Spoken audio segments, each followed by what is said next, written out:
ومين ذي ما قد تزوج شاعره ينوح يتألم بقصة الاشتهار، بنت اليمن بنت القرون العاصرة، الشاعر عنوان فيه الافتخار، قريحته بالشعر ما هي قادرة ولا معه غير الحزاوي والهدار، وبيات شعري كالسحاب الماطرة بات ترتوي منها الروابي والقفار،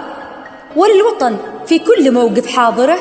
بنت الملوك اللي لها كل اعتبار،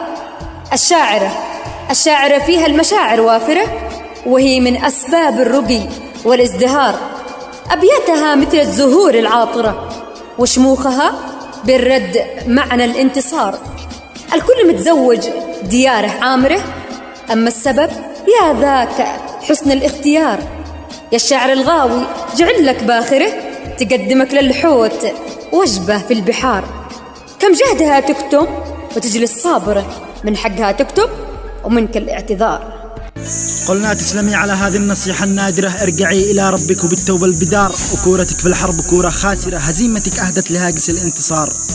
ما فيش لا شاعر ولا في شاعرة، قد مهنة الشعراء باتت في البوار،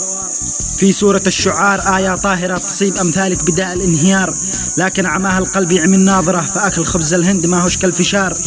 أختي العزيزة الشريفة الطاهرة، ردي بعقلك رد على الاعتبار، بقول لك كلمة قصيرة نادرة